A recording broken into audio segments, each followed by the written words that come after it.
35-এর জায়গায় আংশিক 32 একটা গেজেট তারা করেছে।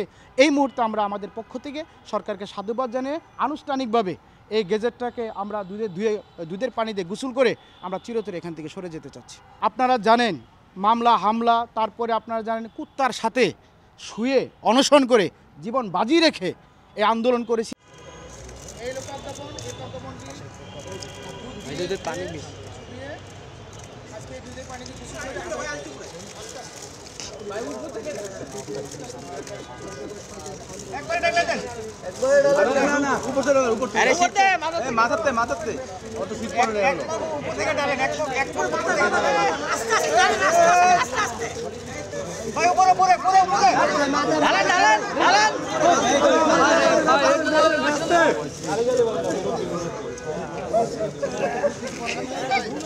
চাকরিতে প্রবেশের বয়সীমাটি যেহেতু সরকার তারা আমলে নিয়ে স্থায়ীভাবে 32 করে দিয়েছে, আজকের এই সংবাদ সম্মেলন থেকে বর্তমান সরকারকে ধন্যবাদ এবং কৃতজ্ঞতা জানাচ্ছি।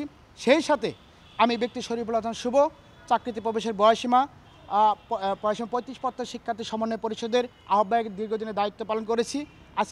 আজকে এখানে আমি এই যে আজকের এই গেজেট সেটা দুধে চুবিয়ে এবং সেই দুধ দিয়ে গোসল করে আমি আজকের এই কমিটি এবং আজকে আমরা এখান থেকে আনুষ্ঠানিকভাবে কমিটি বিলুপ্ত করে এই আন্দোলন থেকে বিদায় নিতে চাচ্ছি। যদি ভবিষ্যতে কোনো নির্বাচিত সরকার আসে, যেমন মির্জা ফখরুল ইসলাম আলমগীর, গণ অধিকার পরিষদের নুরুল হক নুরু এবং জামাতের সেক্রেটারি, তারা চাকরিতে প্রবেশের বয়সীমা 35 একটা লিখিত সুপারিশ করেছে। আমরা ইতিমধ্যে তাদের সাথে যোগাযোগ করেছি, বলছে আমরা যদি নির্বাচিত হয়ে আসি অবশ্যই শিক্ষার্থীদের দাবিটি বিবেচনা করে দেখব।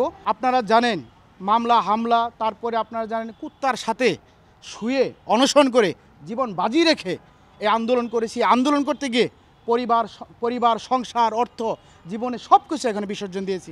মানুষের কাছে কটু কথা শুনেছি, ঝগড়া শুনেছি, তারপরে আপনার বকা শুনেছি, তারপরে মানুষের মন জয় করতে পারিনি বা চেষ্টা করেছি আমরা আমাদের দাবির লক্ষ্য অটুট থেকে সকল বাধা প্রতিকূলতা বিলীন করে হলেও আমরা চেষ্টা করেছি দাবিটি বাস্তবায়ন করার লক্ষ্যে।